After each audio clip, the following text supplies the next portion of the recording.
Só queria primeiro agradecer pela presença.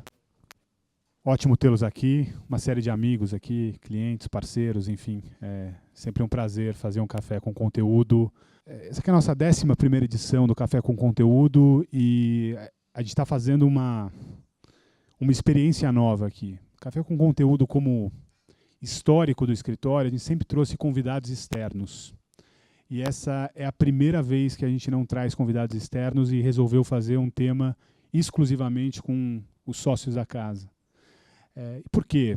Você tem um motivo para isso. A gente tem analisado e tem discutido esse tema das fintechs de crédito desde o fim do ano passado.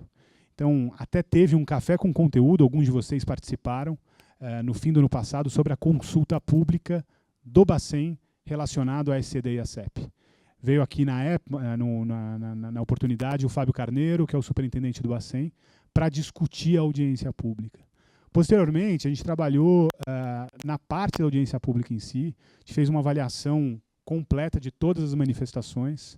A norma saiu há cerca de 3 semanas pelo IBRADEMP. O IBRADEMP é um instituto brasileiro de direito empresarial, do qual eu sou um dos coordenadores da parte da comissão financeira. Eu, Bruno Baldutini e o Rui Alves, do Deutsche Bank. A gente fez um evento, é uma instituição exclusivamente para advogados. E vieram aqui no escritório, o evento foi aqui no escritório, o Mardilson, que foi o responsável pela elaboração dessa norma, né, foi o principal responsável dentro do DENOR. O João Paulo, que é para quem o Mardilson passou o bastão.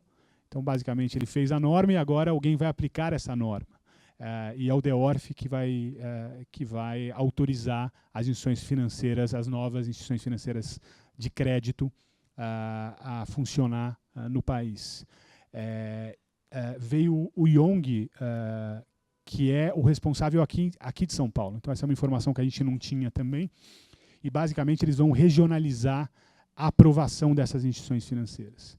Então, a gente teve uma discussão bastante técnica, esclarecendo uma série de dúvidas, mas a percepção que a gente tem é que ainda tem um espaço bastante grande de amadurecimento em relação ao tema. Então, a ideia foi trazer vocês aqui. A gente teve uma série de questionamentos durante esse período, uma série de questionamentos nos últimos meses, últimas semanas de nossos clientes, acerca de uma série de aspectos dessa norma.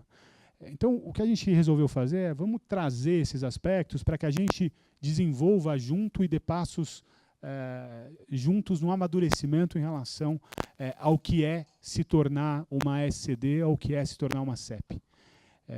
Aqui tem uma pergunta, né? Vale a pena constituir uma fintech de crédito? Eu não me exijam que vocês saiam aqui sabendo essa resposta. A intenção aqui é trazer elementos que ajudem numa reflexão sobre o tema. Eu acho que cada caso é um caso e não é, como a gente vai ver aqui, uma resposta simples para se dar. O que é a nossa agenda em termos de... nossa agenda de hoje?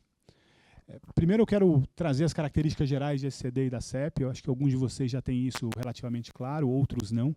Mas a gente traz uma visão com alguns comentários sobre o que mudou, qual foi a visão do Bacen, o que a gente tem de percepção em relação ao tema. Posteriormente, eu quero falar um pouco de leis e normas aplicáveis às instituições financeiras. O que é se tornar uma instituição financeira? Não é simplesmente a regra da CEP ou a regra da SCD. Você tem um elemento aqui adicional e importante, e quem já foi em instituição financeira sabe o que é ser e a responsabilidade que isso traz e os riscos que isso traz. E eu quero tratar um pouco desse tema. A norma do Bacen, a regulação do Bacen é absolutamente extensa. Então, se eu fosse falar de tudo que é ser uma instituição financeira, tem que fazer um seminário de dias. Mas alguns elementos importantes vão ser trazidos aqui. Posteriormente, tem 2 esferas que não estão diretamente relacionadas à parte bancária, mas são super importantes. Uma é a questão trabalhista e a outra é a questão fiscal. Como é que se tributa uma sociedade como essa e qual que é a aplicação e a aplicação das leis trabalhistas que são direcionadas aos bancários para essas instituições financeiras? Essa é uma pergunta também importante na hora da decisão de uma escolha organizacional como essa.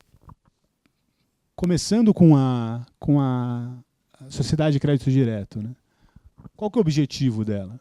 O objetivo dela é realizar operações de empréstimo. Ponto. Exclusivamente por meio de plataforma eletrônica. Essa é uma discussão que a gente teve com o Bacen, né? O que é uma plataforma eletrônica? Essa norma ela foi criada com um olhar de fintech. Mas a discussão com o Bacen, ele falou, cara, Rubens, isso aqui não vai ser usado exclusivamente para fintech. E plataforma eletrônica é qualquer coisa que seja eletrônica e esteja na internet. Então, se você pensar em outros segmentos, você pensa num segmento, por exemplo, de fundos de crédito, um multicedente, multisacado, ali você tem uma estrutura, por exemplo, de uma plataforma em que normalmente o cliente entra e faz a operação de crédito. Isso aqui seria considerado uma plataforma da perspectiva de uma operação como essa. Isso é só um exemplo, isso não é exatamente uma fintech de crédito. Quer dizer, não é em nada uma fintech de crédito como a gente conhece. Esse ponto aqui é super importante. E com a utilização de recursos financeiros que tenham como única origem o capital próprio. Aqui você entende um pouco da razão pelo Bacen criar uma regra, e uma regra tão mais simples do que as outras, para a CEP e para a SCD. Uma instituição financeira ele tem dois parâmetros básicos, né? O primeiro é ele poder ir até a poupança popular e captar recursos. E a outra é o empréstimo sem observância da lei de usura.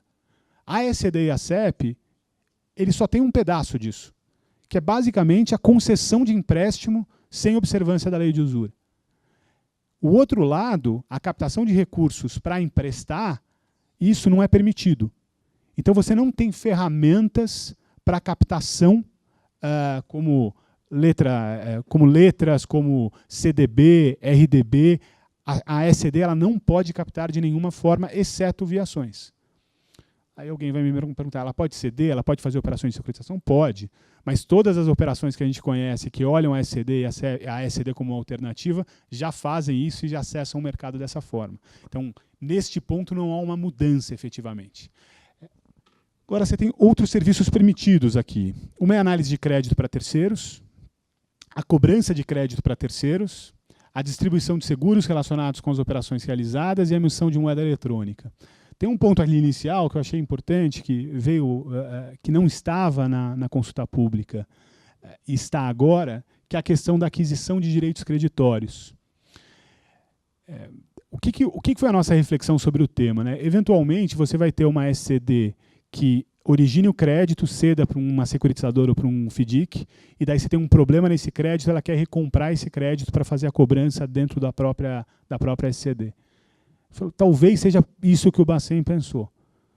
Daí a gente foi conversar com ele e falou, não pensamos em nada disso, será simplesmente uma abertura adicional. Então não existe uma razão para isso, mas eu acho que esse é um ferramental importante que estava faltando na norma e na minuta da audiência pública. E o fato de poder fazer análise e a cobrança de crédito para terceiros, a lógica é simplesmente, puxa, se ela vai fazer para ela, por que não gerar a possibilidade ou abrir a possibilidade de ela fazer isso também para terceiros? Sendo de fato um veículo de análise de crédito. O que é vedado? Né? Captar recursos junto ao público, como eu havia mencionado, exceto mediante emissão de ações. Então aqui foi um comentário da audiência pública de deixar a possibilidade clara e expressa de uma captação via IPO, por exemplo. E participação de capital de instituições financeiras. Ela é sempre a última linha dentro de uma lógica de uma instituição financeira. Ela não pode investir em outras instituições financeiras. Essa regra está para a SCD e ela também vale para a CEP. Esse é um ponto super importante que não estava na audiência pública e surgiu agora, que é a possibilidade de cessão. A gente tinha uma interpretação aqui no escritório e para a gente era muito claro que essa possibilidade de cessão existia, porque não havia nenhuma vedação, era uma instituição financeira e se tem regras específicas de instituições financeiras para a cessão de crédito. Daí estava o Fábio Carneiro aqui da supervisão e falou assim, se não está na norma, para mim não pode ceder. Então, a visão nossa jurídica, ela de fato, ela tinha riscos, né? A percepção, e foi super bom que o regulador incluiu de forma absolutamente expressa e clara a possibilidade de realização da cessão de créditos para instituições financeiras e para veículos de securitização. Especificamente, um FDIC, ele especifica que é FDIC para investidor qualificado, mas hoje em dia todo FDIC é para investidor qualificado, então não existe qualquer restrição. Talvez isso mude, isso é uma discussão com a CVM. e securitizadoras que distribuem ativos securitizados exclusivamente para investidores qualificados. Então, existe uma preocupação que na ponta adquirente dessas operações da SCD, você tenha investidores qualificados somente como investidores dessas operações, como credores no fim desses créditos. Se você fizer uma cessão com coobrigação, depois a gente até vai detalhar isso um pouco mais, mas se fizer uma cessão com coobrigação, você não vai tirar do balanço e você não pode captar. Então você vai ter um índice de alavancagem aqui exclusivamente relacionado à lógica prudencial da própria SCD. Então, o que me parece pelo menos na lógica de fintech de crédito, você vai ter que fazer essa cessão sem coobrigação. E daí quem vai ser o subordinado de uma operação como essa? Talvez o controlador da SCD e não a própria SCD.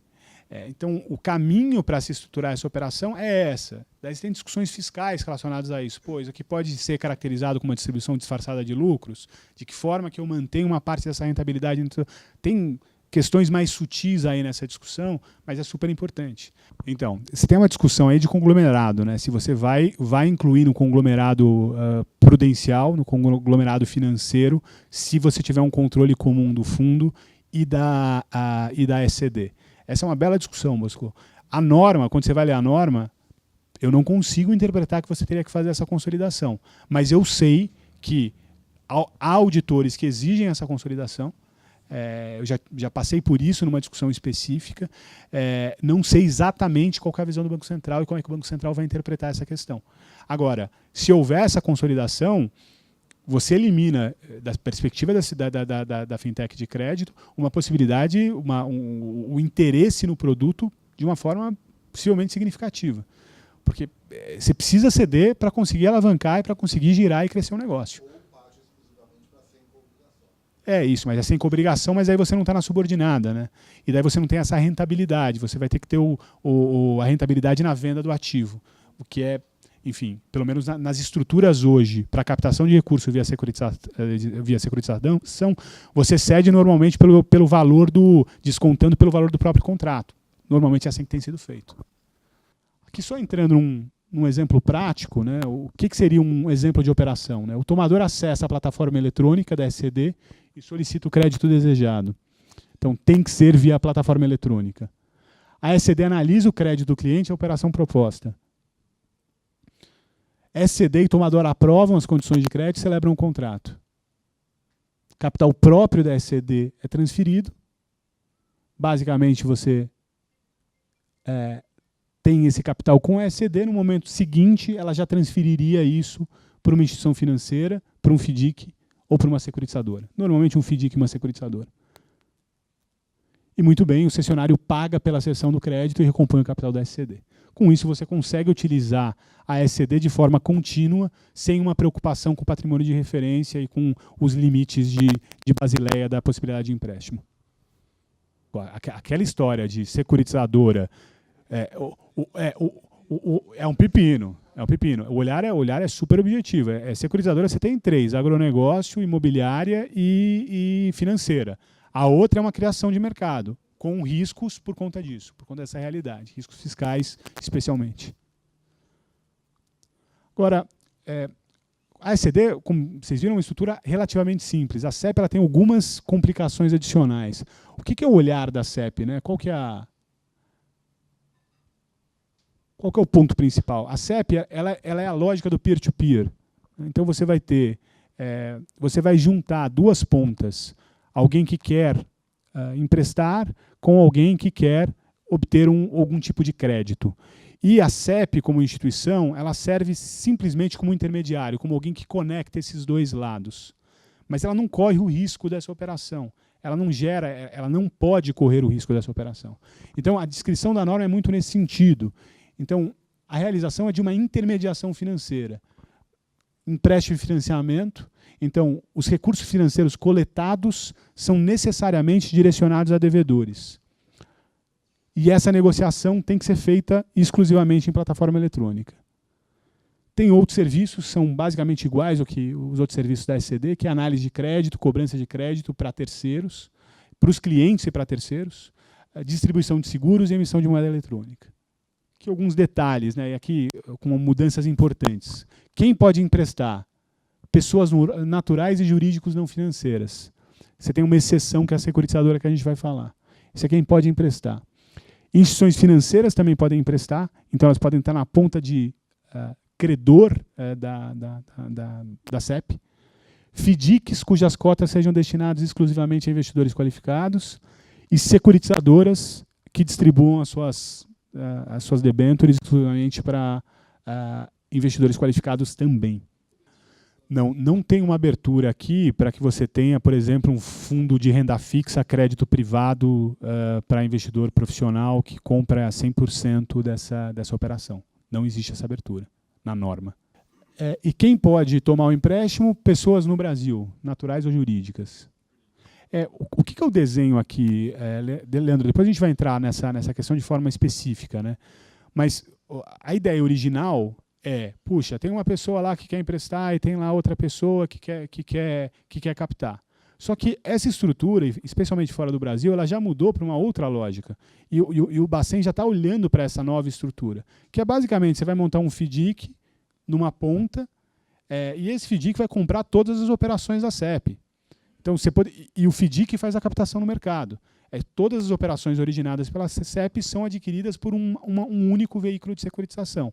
Na hora que você cria essa possibilidade de forma absolutamente clara, talvez em determinados casos, o que era óbvio que seria uma SCD, a CEP passa a ser uma alternativa que pode interessar e pode ser relevante em relação a isso. Um ponto aqui que entrando nessa questão do FDIC, que é importante tanto para a SCD como para a CEP, e que daí é saindo da regulamentação do Bacen e indo para a regulamentação da CVM, é a questão da restrição que existe na norma de que prestadores de serviço do FDIC e partes relacionadas a esses prestadores de serviço cedam direitos creditórios para o FDIC.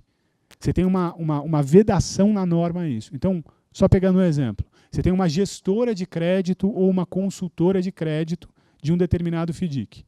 Se o controlador dessa gestora ou dessa consultora for o controlador da SCD, pela regra da CVM, a SCD não pode ceder créditos para esse FDIC.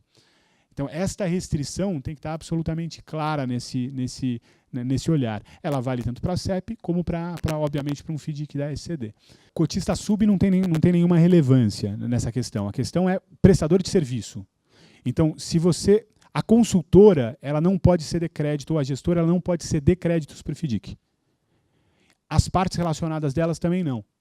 Então, se você tiver, por exemplo, você tem uma gestora de crédito, uma consultora de crédito, e resolve montar uma SCD para fazer as operações, para operações bancárias, efetivamente, esta SCD, pela norma de hoje, ela não poderia ceder créditos para um FDIC. Então, essa é uma restrição importante aqui nesse cenário para alguns segmentos especificamente. Na questão da CEP, e a regulamentação mudou em relação a isso, a CEP falava em CCB inicialmente. Então, o devedor vai lá, emite uma CCB, a gente vai entrar um pouco nessa discussão mais operacional. Mais fácil falar mais para frente com o quadro. O que são os limites aos credores? Isso mudou também de forma significativa. Você tem um limite de 15 mil por devedor em uma mesma CEP. Outros limites definidos pela CEP, só que esses limites não se aplicam a investidores qualificados. Então, você tem num FDIC, a CEP pode fazer qualquer tipo de operação de qualquer tamanho. Antes tinha uma restrição ampla de R$50 mil entre todas as CEPs. A norma ficou mais simples, mais objetiva em relação a isso. Adequação do perfil de risco. A CEP deve realizar análise do perfil dos credores, de modo a verificar se eles atendem ao perfil de risco das operações. Não é só isso, você tem uma série de obrigações de verificação como instituição financeira também. Para quem capta o recurso, você tem que informar com toda a clareza qual que é o valor da taxa, o que vai ser cobrado, os custos. Tem uma atuação ali como intermediário, uma responsabilidade de transparência e de informação muito grande. Entrando aqui, isso aqui também teve uma mudança importante, um elemento essencial da CEP é que ela realize operações sem retenção de risco. Então, ela não pode reter o risco da operação, que é o completo oposto da SCD, que tem que reter esse risco. Quer dizer, na hora que ele origina a operação, ele retém esse risco. Essa regra se estende também para os veículos de securitização, e era uma norma super ampla. Originalmente, na audiência pública, se cede um crédito para um FDIC, nenhuma parte relacionada da CEP pode deter qualquer cota desse FDIC, inclusive cota subordinada. Eles mudaram essa regra. Então, primeiro, a própria CEP, hoje em dia, ela pode deter cotas de um FDIC, desde que essa aquisição não configure uma assunção ou retenção substancial de riscos e benefícios e seja inferior a 5%. É ótimo que tenha essa regra. Agora, na prática, estava até conversando com algumas pessoas, por acaso, sobre o tema. Você tem, do que eu conheço, você tem uma operação no mercado de FDICs sem retenção de risco e benefício, que é a operação da Chemical, da Braskem.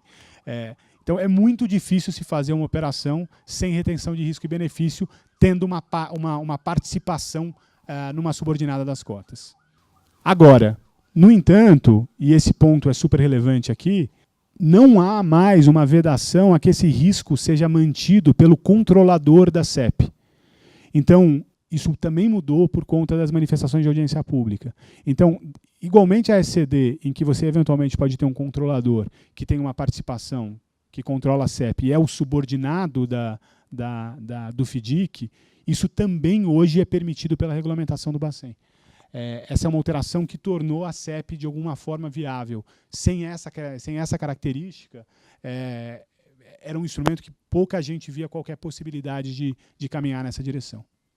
Vedação à realização de operações com recursos próprios, também tem a mesma questão de participação de capital de instituição financeira, ela tem que ser a última ponta de investimento.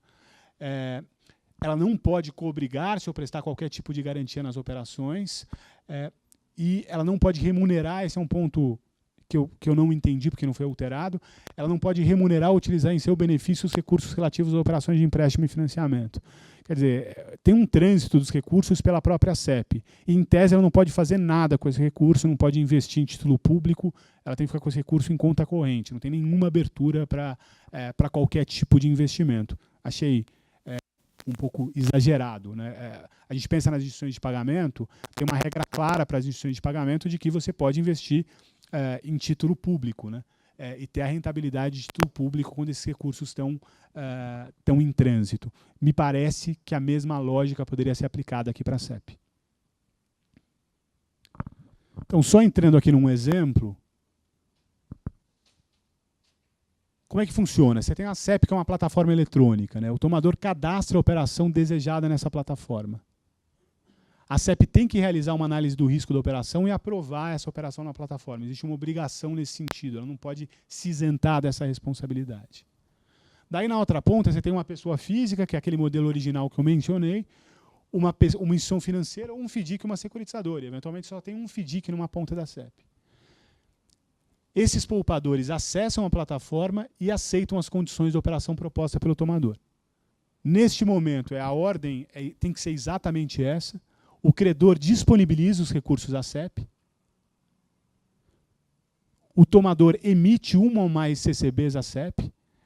A eficácia dessa CCB tem que ser condicionada à efetiva disponibilização de recursos.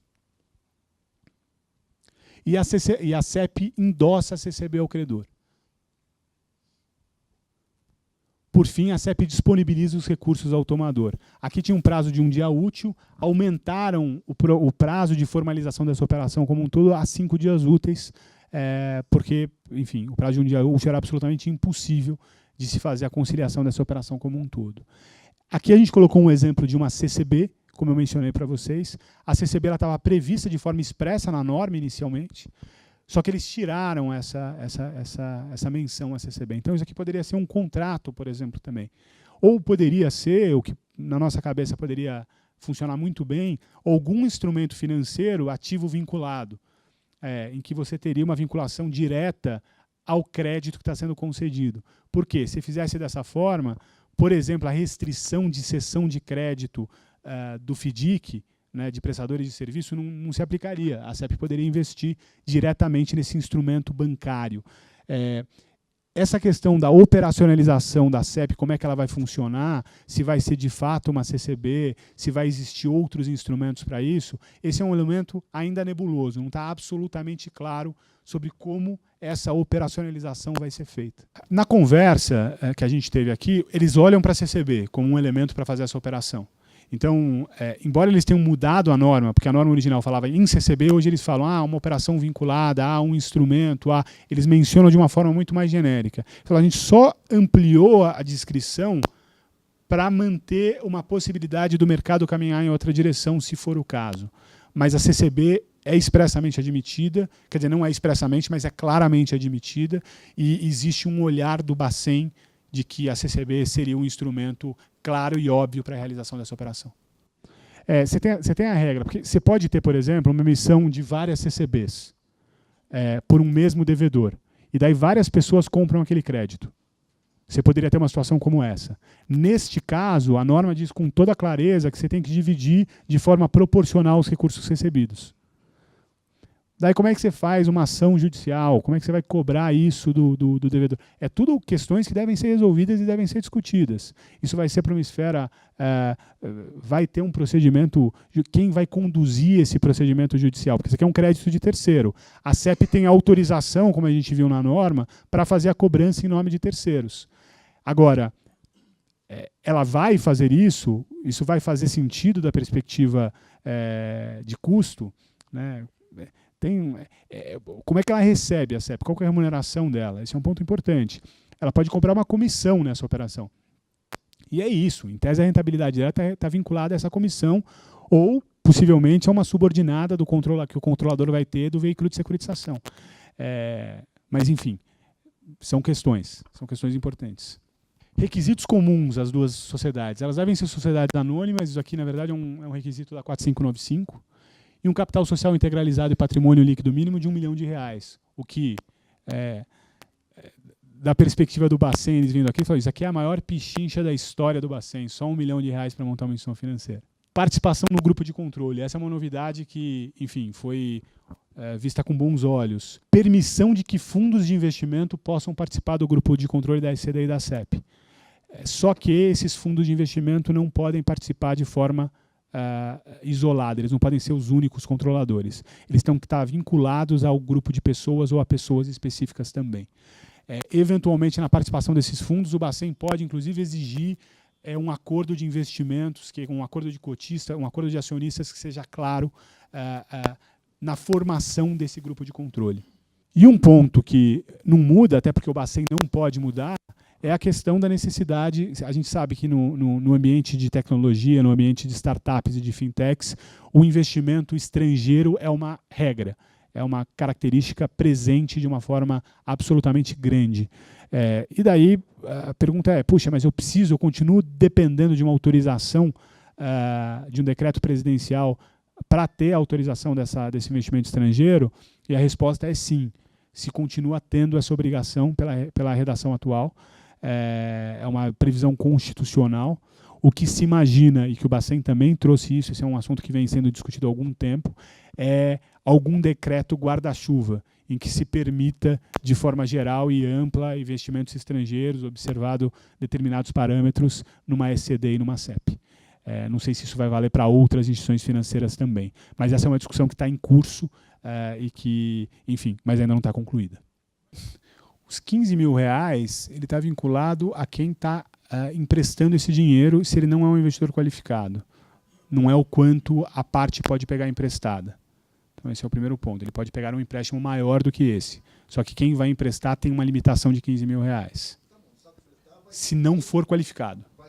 Vai ter uma análise prévia relacionada pela CEP, mas obviamente você vai colocar, em tese, você vai ter uma abertura em relação a essas informações dessa análise do risco de crédito. A CEP eventualmente pode fazer essa análise prévia, obviamente jogando toda a assumir o risco. Isso, obrigando-se ou assumindo qualquer responsabilidade sobre isso. Ele fala, essa aqui é a verificação que eu fiz segundo esses critérios. E daí, se isso vai funcionar de que forma, você tem modelos fora do país que cresceram, Fábio, e que caminharam. Mas é muito nessa linha. O que aconteceu ela foi moldada dessa forma originalmente e o caminho que ela seguiu para investidores profissionais, que vão olhar e vão fazer uma análise desse crédito de uma forma sistemática, que vai ter acesso a essa base, enfim, que vão olhar isso de uma forma diferenciada. E como eu falei no início, né, o objetivo dessa regra, e quando você olha para a SCD e para a CEP, é justamente para eliminar, essa é a grande questão, é afastar a lei de usura. Nos dois casos. Falar, a lei de usura não se aplica nesses casos, vamos eliminar, achar uma forma de que a lei de usura não se aplique. Eu acho improvável também por uma lógica de rentabilidade, Fabio. Você vai trabalhar, né, neste nível de operação, com este nível de fiscalização de Bacen, para ganhar uma comissãozinha e não ter uma parte, um olhar de investimento em si, a conta não fecha. Essa é a sensação que eu tenho. Tem que ter uma estrutura de investimento. Ou se tem uma escala bizarra, que não é o caso do Brasil, e você não vai ter em pouco tempo. Exigências legais. Daí, aqui essa é a pergunta próxima, o Fábio já introduziu. O que significa ser uma instituição financeira? Então, você tem exigências legais específicas, né? Isso aqui está, como eu mencionei, na 4595, a necessidade de autorização do Bacen. Submissão ao regime de RAET, intervenção e liquidação extrajudicial. Como regime, isso não é um problema. Agora, a grande questão aqui, que a gente sabe o quanto isso já afligiu uma série de pessoas, é a questão de indisponibilidade de bens e responsabilidade solidária dos administradores e controladores da instituição em caso de intervenção, liquidação, enfim. Isso se aplica para a ECD e para a CEP. Qual que é a diferença da perspectiva objetiva? É que você não tem captação de recursos da poupança popular. Então, o seu risco, de fato, ter passíveis a descoberto, ele é consideravelmente menor numa instituição como essa. Mas essas regras absolutamente severas de responsabilização de administrador e controlador, elas estão presentes e elas são aplicáveis. Observação de regras e políticas de prevenção à lavagem de dinheiro. A gente sabe que isso aqui não é só de instituição financeira, mas para a instituição financeira você tem regras específicas, mais amplas, mais profundas e mais, enfim, abrangentes em relação a essa PLD. O que é não aplicável? Você tem duas regras que não são aplicáveis. Uma é política de remuneração de administradores, que é alinhamento de interesse, enfim, uma política razoável para quem comanda a parte de monitoramento interno. É uma regra específica sobre isso. A outra é uma política de sucessão entre administradores. Você também tem que ter uma regra clara de contratação, qualificação mínima, enfim. Essas duas políticas não são aplicáveis à CEP e à ECD. O que é aplicável? E aqui eu estou dando só exemplos, não é, sem dúvida nenhuma, aqui não é uma relação exaustiva. Então, prevenção à lavagem de dinheiro que eu tinha comentado, SCR. Então, alimentar o sistema de informação de crédito é algo que é uma obrigação de se fazer. A contrapartida disso é ter o acesso às informações consolidadas, que isso eu sei que é algo que pode ser valioso. Você tem regras de auditoria interna, por exemplo, que são aplicáveis. E, enfim, é uma regra, nunca trabalhei dentro de uma instituição financeira, mas a perspectiva regulatória é algo absolutamente abrangente. Então você tem processos e controles, um regulamento específico sobre o tema, você tem que ter planos anuais, planos específicos sobre determinadas questões relacionadas a cada instituição financeira, você tem que ter relatórios periódicos relacionados a essa auditoria interna. Enfim, é uma norma super robusta, pesada. Contabilidade. Você também tem as regras contábeis aplicáveis às instituições financeiras de forma geral. Então, exemplo aqui, o balancete mensal, balanços e demonstrações semestrais e anuais, balanço de fluxo de caixa, balanço de resultado, auditoria externa, tudo isso você precisa para uma ECD e para uma CEP. Aprovação de administradores pelo Bacen. Isso aqui é uma questão legal, também está na 4595, então não dá para fugir dessa regra, você também precisa passar por esse processo para uma CEP e uma ECD. Regulação que é aplicável de forma simplificada, que são constituição, autorização, cancelamento de autorização. Depois eu vou entrar um pouco mais no detalhe aqui desse processo de autorização dessas duas instituições financeiras. Transferência de participação qualificada. Aqui, basicamente, para todas as instituições financeiras, você precisa pedir uma autorização para transferência de qualquer participação superior a 15%. Para a CEP e para a ECD, você simplesmente tem que comunicar. E daí o Bacen tem um prazo ali para fazer a aprovação disso, e se ele ficar silente, a operação está aprovada. Então tem uma pequena mudança aí de procedimento. E regulação prudencial. Também vou entrar agora na sequência num detalhe um pouco maior sobre isso. Então, o que é o procedimento para instituições financeiras convencionais? Só para vocês terem uma régua aqui de comparação.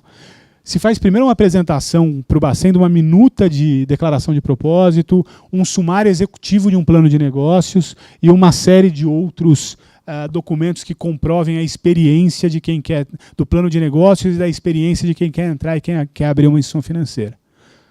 O Bacen, no momento seguinte, ele pode fazer uma entrevista técnica. Pode ser dispensada, mas normalmente ele faz. Com isso, ele manifesta, ó, parece que faz sentido esse seu projeto, eu aprovo ele inicialmente, pode seguir em frente. Daí, quem quer abrir uma instituição financeira vai lá e apresenta de fato um plano de negócios, faz uma declaração, uma publicação da declaração de propósito, apresenta já as minutas dos atos societários. O Bacen tem lá um período para apresentar a manifestação favorável em relação a isso. O que o interessado tem que fazer? Em até 180 dias, ele formaliza os atos societários de constituição, implementa a estrutura organizacional, deixa tudo pronto e fala, Bacen, vem aqui checar para ver se a instituição financeira está bacana. O Bacen faz uma inspeção em até 90 dias, e daí, em até 90 dias, né, aqui nesse prazo, ele vai falar, ok, pode fazer a alteração do estatuto, pode eleger os administradores e comprove as origens de recurso. Então, essa é a linha temporal para aprovação de uma instituição financeira. Como é que ficou na CEP e na SCD? Hoje, quanto tempo você chega? Agora, o Bacen, o João Paulo estava aqui, a gente conversou sobre isso, saiu, eu nem encontrei essa norma, mas eu não sei se ela saiu, mas aparentemente eles estão com uma obrigação interna, não sei se isso está normatizado, de fazer esse processo em 1 ano. Não é em 1 ano hoje em dia, mas eles têm esse objetivo e essa meta para instituições financeiras convencionais. Para a CEP e para a SCD, o que você tem que fazer? Primeiro requisito, formaliza um ato societário, você já constitui, já formaliza esse ato, tem que ser SA, integraliza o capital e elege os administradores. Você já faz tudo isso de imediato. Daí você apresenta para o Bacen uma justificativa fundamentada, que é algo muito mais simples do que o plano de negócios. Muito mais, você tem lá exatamente todos os pontos que você tem que atender, mas algo muito menor. Identificação do grupo econômico, identificação do grupo de controle, comprovação de origem de movimentação de recursos, demonstração de capacidade econômica financeira, autorização para o Bacen olhar os dados da Receita Federal, enfim, conseguir fazer um pente fino em relação aos controladores, e verifica a inexistência de restrições de reputação, questões do gênero. Com isso, com essa documentação apresentada, o Bacen já, teoricamente, autorizaria o funcionamento da SCD e da CEP. Obviamente que ele pode fazer questionamentos, ele pode solicitar documentações adicionais, mas o olhar do Bacen em relação a isso, eles foram muito enfáticos nesse ponto. A gente quer fazer com que esse procedimento seja, de fato, muito rápido. Muito diferente do que é para uma instituição financeira tradicional. Você vai fazer uma apresentação só, Bosco. Você vai juntar a documentação, quer dizer, a nossa recomendação, como a gente está seguindo nisso, faz uma reunião prévia com o Bacen, apresenta o que é o seu projeto, fala assim, ó, estou querendo fazer isso, estou querendo apresentar as coisas da seguinte forma, e no momento seguinte você já leva a documentação para fazer essa apresentação. É o caminho que nos parece. São coisas, daí eu diria, eu acho que é super importante ter esse olhar. E o Ilan, ele tem feito, de fato, um papel de fomento e desenvolvimento disso super grande. Todo o Ministério da Fazenda tem um olhar extremamente positivo em relação a isso. Agora, se você olha no DENOR, você olha mesmo no DEORF, que são funcionários de carreira do Bacen, eles estão 100% segurando essa bandeira. Eles também acreditam, dentro da estrutura organizacional do Bacen, e pelo menos as pessoas que a gente teve bastante contato neste cenário, eles estão super alinhados que esse é um caminho, eventualmente, para a redução de spread bancário no fim da história. Né? Então, eu acho que você vai ter, independentemente de uma mudança de governo, uma boa vontade interna do Bacen em relação a esses procedimentos. E, de certa forma, o arcabouço regulatório está pronto. Então não tem muito o que se fazer fora, quer dizer, a influência política ela é menos relevante neste momento. Essa é a percepção que eu tenho. E o que aconteceu em relação às IPs é que você teve um gargalo inicial muito grande e daí as coisas começaram a acontecer. Né? Esse é um negócio. 6 meses é um prazo razoável? Eu acho que é. Mas talvez você tenha um processo de amadurecimento disso que demore um pouco mais de tempo. Então, talvez se você entrar no começo do ano que vem, vai demorar 4 meses. Ou no meio do ano que vem. E agora, talvez demore 8, 7. Pode ser. E e vai depender dessa demanda. Regulação prudencial, só entrar aqui no... esse aqui é o que é simplificado, né? Basicamente, você tem uma possibilidade de se enquadrar como S5 na regulação prudencial, que é o quadro que dá e que gera menos exigências. O que é requisito? Porte inferior a 0,1% do PIB, o que provavelmente para todo mundo que vai começar, isso vai ser fácil de se enquadrar. E uma lógica de perfil de risco simplificado. E o perfil de risco é definido pelas operações que são realizadas pela instituição. E também é importante trazer aqui um ponto que eu notei na análise dessa norma, especificamente olhando para esse evento. Um dos elementos do perfil de risco simplificado é a característica do FDIC que integra o conglomerado financeiro. Então, a gente está falando de algum FDIC que integra o conglomerado financeiro. Se esse FDIC tiver, por exemplo, mais de duas classes ou mais de cotas mezanino, ele não poderia ser qualificado como S5. Então, tem peculiaridades aqui que precisam ser observadas quando se olha para essa regulamentação específica. E o que é o efeito disso daqui, né? Basicamente, você tem, entrando um pouquinho no que é uma regulação prudencial, de uma forma bem simples e olhando para a origem de instituições financeiras, você tem um limite de empréstimos que se pode realizar. Então, quer dizer, o ativo da instituição financeira tem um vínculo com, e daí simplificando ao máximo, com o patrimônio líquido. Você tem um capital X e o número mágico você pode emprestar 9x em relação ao patrimônio. Isso se desenvolveu com todos os acordos de Basileia e hoje não é patrimônio líquido, o que você tem não é capital, o que você chama de patrimônio de referência. E esse patrimônio de referência é integrado por uma série de elementos e é um cálculo relativamente complexo em relação à apuração desse patrimônio de referência. Numa outra ponta, você tem os empréstimos, que são os ativos da instituição financeira. Você calculava o valor desses ativos por um valor basicamente histórico, um valor... Basileia 3 também evoluiu, os acordos de Basileia evoluíram isso para fazer uma avaliação mais criteriosa do que são esses ativos. Basicamente, essa é uma conta prudencial das instituições financeiras, que é uma conta extremamente complexa. No nível S5, você tem uma simplificação de como se faz essa conta.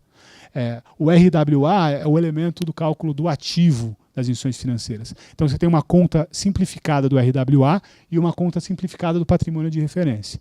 E, basicamente, o percentual que se trata aqui para este caso, para a CEP e para a SCD, é 17% do patrimônio de referência.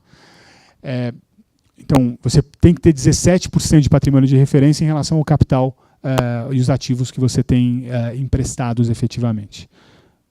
Tentei falar isso de uma forma mais simples e rápida possível. Basicamente, existe a CEP e a SCD, poderiam se enquadrar como S5 e não tem nada que afaste essa regulamentação. Esse é o olhar. Foram afastadas algumas normas para a CEP e para a SCD. Essa não foi. Agora, e daí, na mesma linha da reflexão que você está trazendo, por que você tem esse cálculo? Para a SCD, eu até vejo uma possibilidade de se aplicação disso.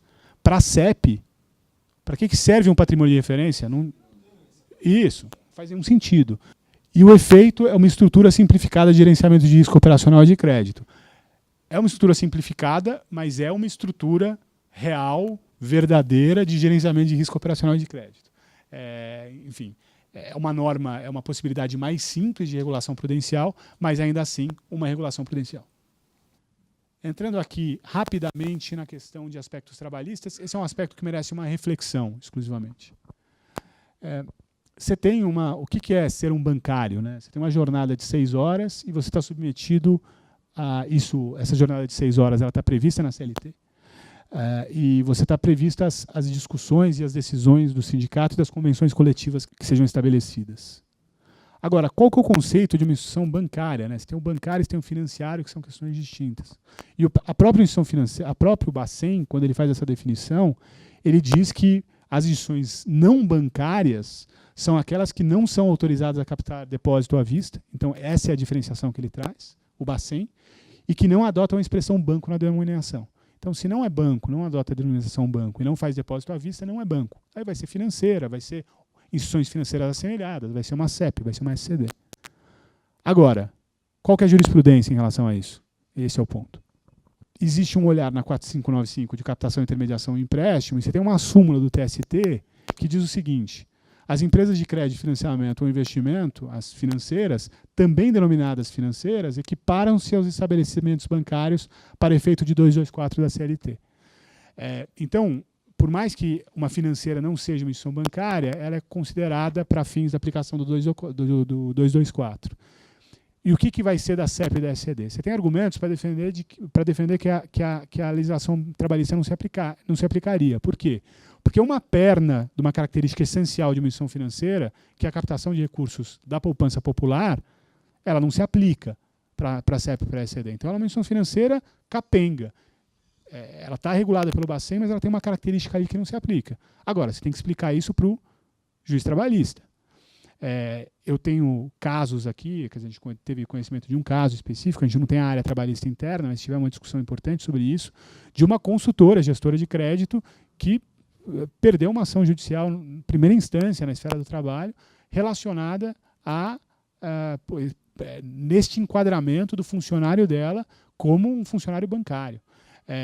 Então, esse posicionamento do ST... correspondente bancário, existem decisões nesse problema que estão relacionadas exatamente. Então, basicamente, é um risco que tem que ser avaliado com bastante carinho e com bastante preocupação, né? Qual que é o nível desse risco e como você pode eventualmente isolar esse risco na estrutura da operação. A súmula está dada. A questão que você vai ter que olhar, e daí de novo, Cauê, eu não sou um advogado trabalhista, né? Não é um tema aqui que eu quero trazer com uma...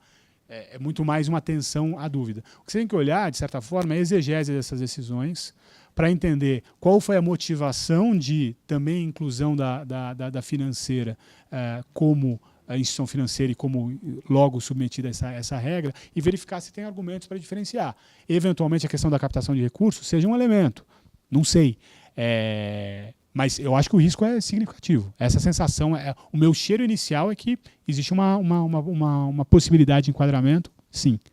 Você não vai entrar no sindicato bancário com toda certeza, né? Porque você não vai querer você vai em outro sindicato.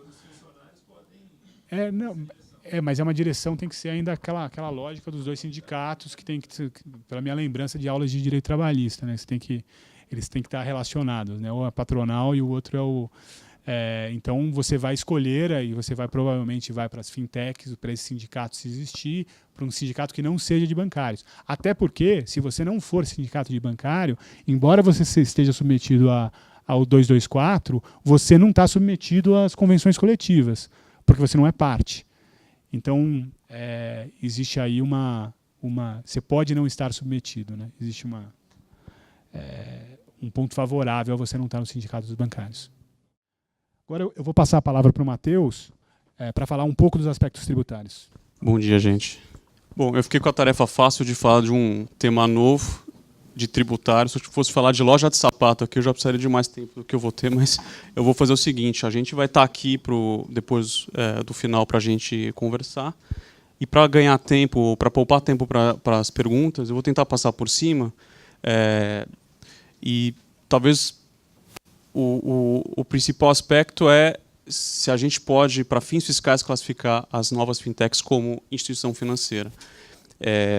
A gente aqui no escritório já passou não só por fintech, mas por edtech, proptech e outros tipos de novos negócios, né, baseados em tecnologia.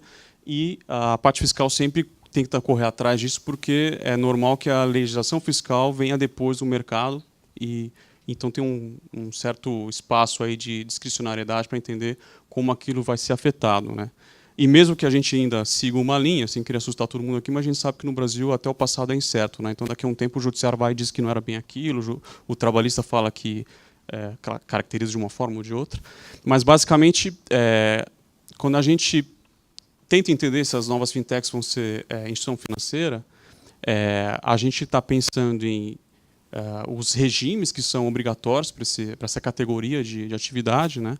É bem comum a legislação fiscal dizer que instituições financeiras estão obrigatoriamente sujeitas a um determinado regime. Talvez o mais comum aqui é pensar em imposto de renda, a gente está sujeito ao lucro real. É normal também que exista a aplicação de alíquotas diferenciadas para as instituições. Então, há um tempo atrás, talvez seguindo uma percepção geral e talvez leiga de que as instituições têm um ganho expressivo. Posso citar o exemplo aqui da CSL, que normalmente se paga 9%, a instituição financeira paga 20%, pelo menos até esse ano, 15% a partir do ano que vem. A gente nunca sabe o governo federal com problema de caixa o que ele pode fazer, mas outro ponto importante de se considerar é, mesmo que a tributação seja similar, não é difícil que a taxa efetiva seja diferente para a instituição financeira. É normal também que se exija maior compliance fiscal, não só o que o Rubens já estava comentando de Banco Central, de contabilidade, tudo isso, mas a lei fiscal para alguns regimes e para alguns setores exige maior controle. E, caindo na categoria de instituições financeiras, as SCDs e as CEPs também estariam, vamos dizer assim, afetadas por discussões conceituais e teses jurisprudenciais que são afetas à instituição financeira. Então, sem entrar em detalhes específicos sobre algum ponto, a gente pode entrar nas perguntas, eu quero passar por isso aqui. Né? Como é que a gente sabe se SCD e CEP são instituição financeira? Então, a gente sabe que existe uma legislação esparsa, a gente não tem... como a gente tem 3 níveis de tributação, né? Estado, município e União, cada um legisla sobre a sua competência concorrente, né? Às vezes um município já tem a legislação tratando aquilo como uma entidade nessa categoria, o Estado e a União ainda não têm. Então, a gente foi buscar, e aqui eu resumi o que eu acho que são as principais fontes, né? Em cada um desses temas, o que a legislação tributária fala sobre instituição financeira, para a gente ver se ali a gente acha algo que lembraria as fintechs. Aqui eu trouxe uma tabela, esse material vai estar com vocês vão poder olhar depois, mas para imposto de renda tem uma legislação específica, assim como o PIS/COFINS, INSS, CSL, e talvez a legislação fiscal mais abrangente que use uma expressão são consideradas instituições financeiras, 2 pontos, e enumere, é a Lei Complementar 105, que fala do sigilo das informações. É uma lei complementar que veio quando ainda se discutia no Supremo se a Receita Federal poderia ter ou não acesso ao sigilo bancário das pessoas para fazer lançamentos tributários. E essa é a lei, vamos dizer assim, mais abrangente. Eu tentei aqui conciliar, né? Então, vocês veem que para algumas legislações, alguns conceitos não aparecem. A mais abrangente é de sigilo de informações, e, além de ser mais abrangente, ela é a que usa, como eu disse, essa expressão, são instituições financeiras, 2 pontos. O resto da legislação, por exemplo, no imposto de renda, quando ela vai falar, ela nunca diz, eu vou tributar nesse regime instituição financeira. Ele dá nome aos bois, vamos dizer assim. Ele fala os bancos, Banco de Desenvolvimento, Caixa Econômica, Previdência Privada, e às vezes você vê que a legislação faz diferença entre, no imposto de renda, aqui eu estou dizendo de, por exemplo, obrigatoriedade de lucro real. No imposto de renda se diz que previdência privada aberta está sujeito ao lucro real. Aí você pode pensar, bom, então instituição financeira para imposto de renda é isso. Mas no PIS/COFINS ele fala aberta e fechada. Na CSL não fala nada. Então é difícil a gente pegar e dizer que se forem consideradas pelo Bacen, por quem seja, uma instituição financeira, a gente tem já um modelo, um catálogo do qual vai ser a tributação. Cada atividade, talvez, eu nem duvido que entre a SCD e a CEP a gente vai encontrar uma tributação diferente.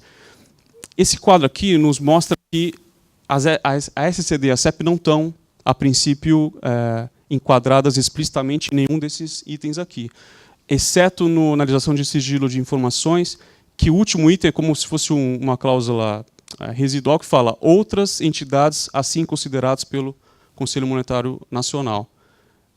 Então, isso quer dizer que se a CEP e a SCD forem consideradas instituições financeiras pelo Conselho Monetário Nacional, elas estariam sujeitas à legislação que fala de sigilo fiscal. Mas isso não quer dizer que elas estariam sujeitas à tributação como qualquer instituição financeira, porque eu vou ter que buscar saber se ela está numa dessas espécies aqui que o resto da legislação fala, que, de novo, pode ser que se conclua que para imposto de renda ela seja tratada igual a um banco, por exemplo, mas para PIS/COFINS não.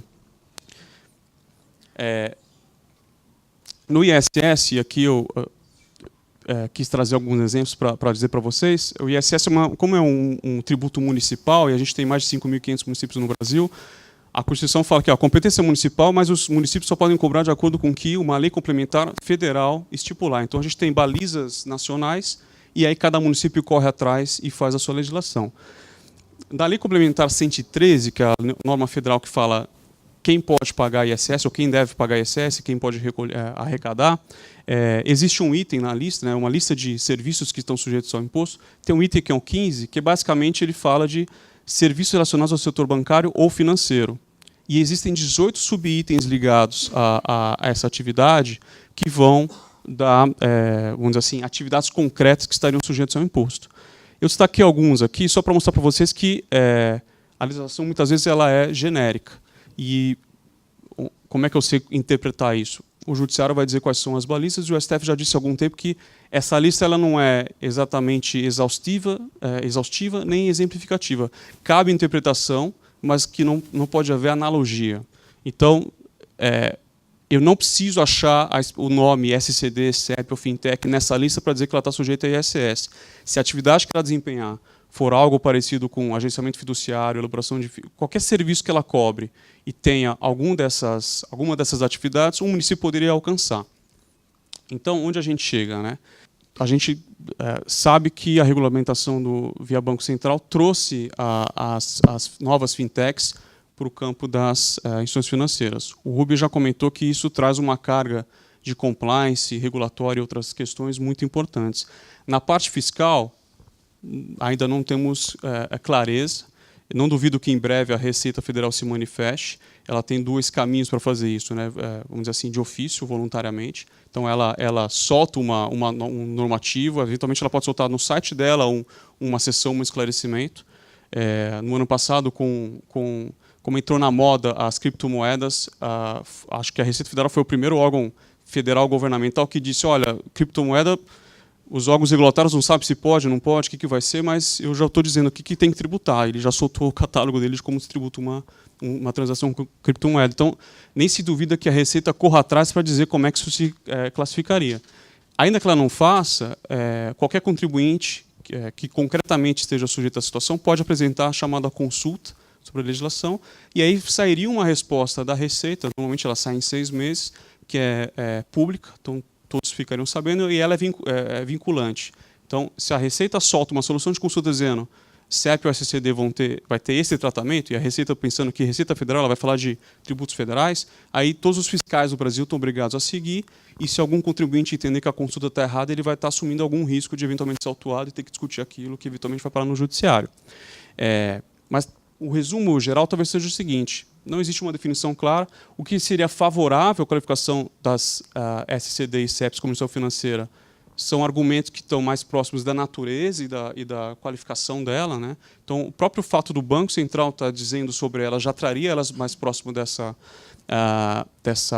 classificação como instituição financeira.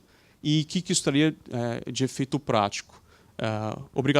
Obrigatoriedade de alguns regimes mais pesados, né? E até uma sujeição a órgãos específicos da Receita Federal que tratam apenas de instituição financeira. A gente tem aqui em São Paulo, por exemplo, a DEINF, que é a Delegacia Especial das Instituições Financeiras, que tem uma atuação bem,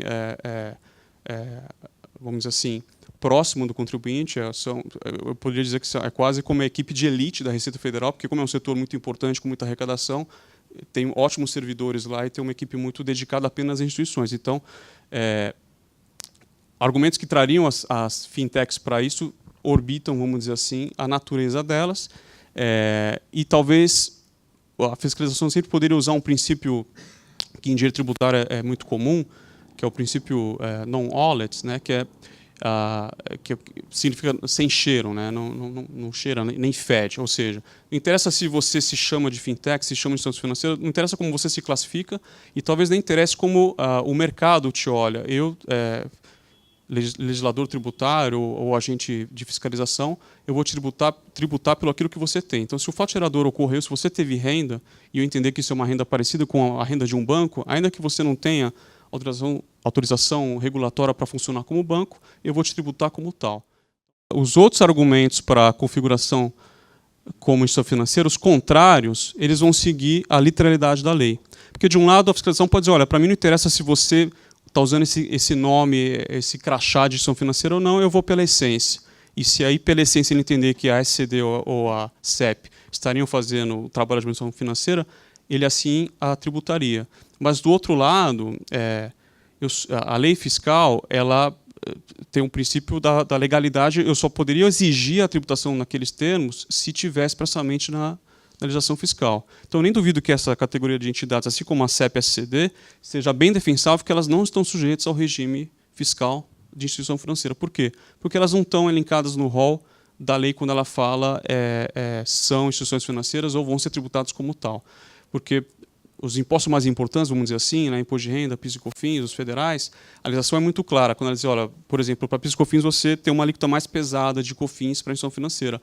Mas a lei de PIS e COFINS não fala qualquer instituição financeira vai pagar 4% de COFINS em vez de 3%. Ela fala seguradoras, corretoras, bancos de qualquer espécie, etc. E tal. Então, se a CEP ou a SCD não estiver nesse rol e que não estão, entendemos bem defensável que ela não esteja sujeita a esse regime mais pesado, vamos dizer assim.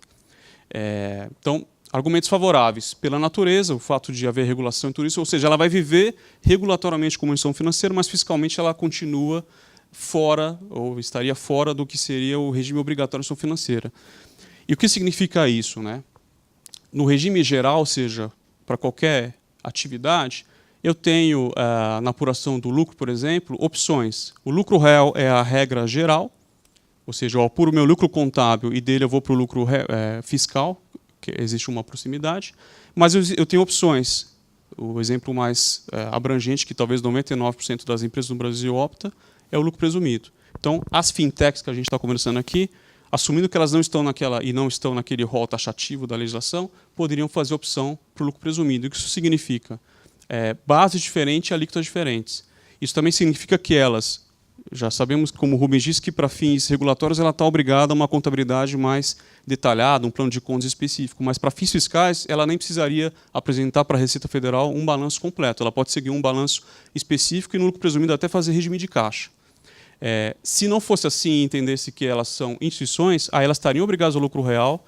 Isso significa que, em vez de 34% do lucro, ou no lucro presumido, uma alíquota de entre 3% e 11%, arredondando do faturamento, elas estariam obrigadas a 45% do lucro.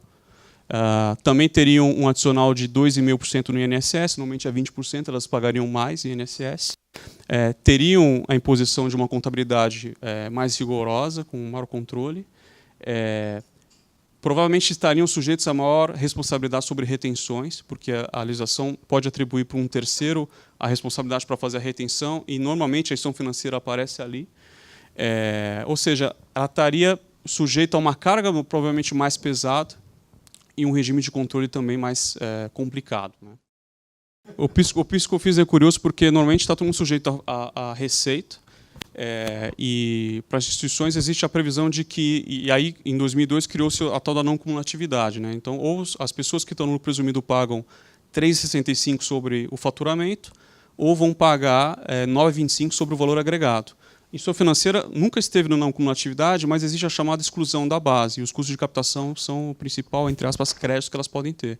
Então, se elas ficarem ali, eu vou ter essa dificuldade, eu vou ter uma alíquota até aparentemente não tão pior do que o regime normal, em vez de 9,25, 4,65, mas eu vou ter a discussão de qual é a minha receita.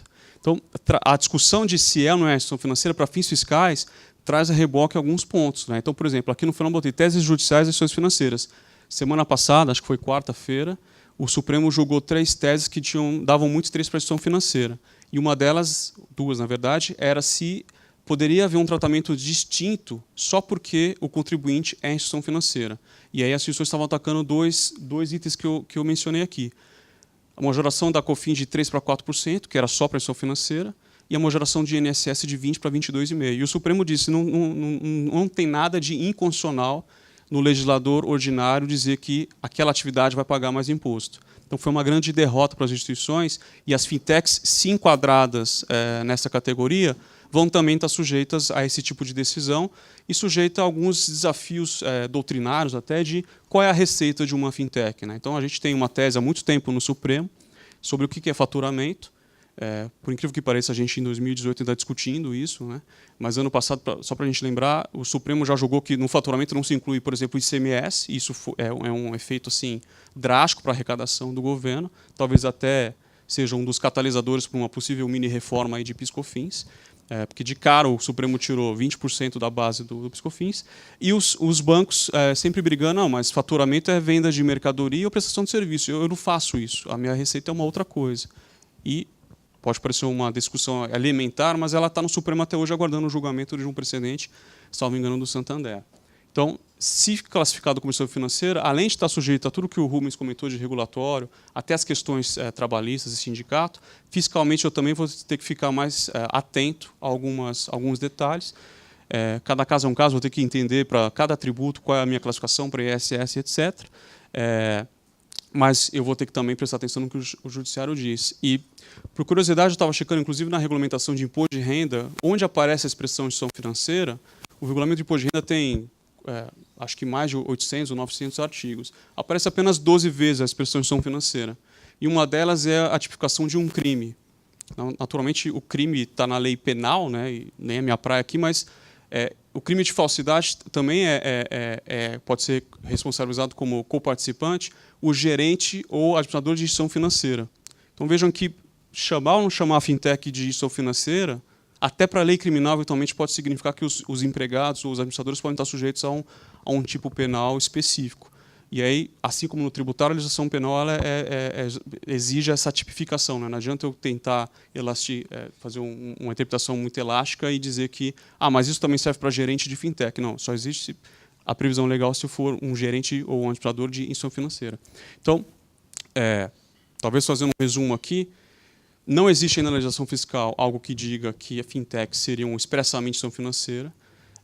O fato do órgão regulador financeiro e monetário dar esse nome pode trazer a fiscalização para algo próximo a isso, mas o ponto é que tanto a SCD quanto o CEP, a gente vai ter que entender a natureza delas, né, e das suas receitas e lucros para poder dizer para cada um dos tributos como ela se classificaria. Chamar ela de instituição financeira ou tentar trazê-la para esse rol de entidades que são instituição financeira seria, a princípio, pior do que deixar elas fora desse rol. Por quê?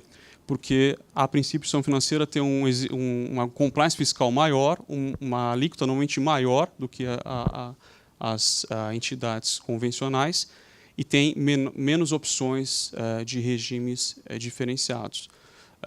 Não existe ainda um pronunciamento oficial e a nossa posição aqui é que é defensável que as fintechs não sejam encaradas como instituição financeira para fins fiscais.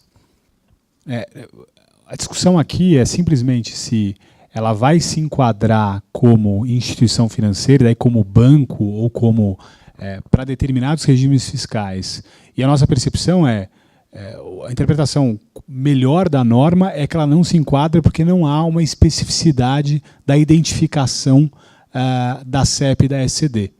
Isso da perspectiva exclusivamente fiscal. Isso quer dizer, a norma lá de imposto de renda ela fala bancos múltiplos, bancos comerciais, sociedade de crédito e financiamento. Ela não fala instituições financeiras de forma geral. Então, o nosso entendimento só se aplica esta regra, quer dizer, o lucro real e a tributação a 45% da renda para bancos múltiplos, bancos comerciais, sociedade de crédito e financiamento, e não para SCD e CEP. Porque se ele quisesse tributar SCD e CEP, isso teria que estar colocado de uma forma absolutamente expressa. Da perspectiva regulatória, não há dúvidas que elas são instituições financeiras. Logo, como instituições financeiras, elas poderiam sim contratar correspondentes bancários. Existe a possibilidade delas emitirem moeda eletrônica, isso está previsto na regra, então essa possibilidade existe. O outro lado da moeda é que, quando o Fábio veio aqui, o Fábio Carneiro, ele falou com muita clareza que, da perspectiva do fiscalizador e do Bacen, existe uma linha divisória entre o que é instituição financeira e o que é IP. E essa linha divisória tem que ser observada. Então, a percepção que eu tenho ela pode agir como uma IP no limite do que a emissão de moeda eletrônica a permite.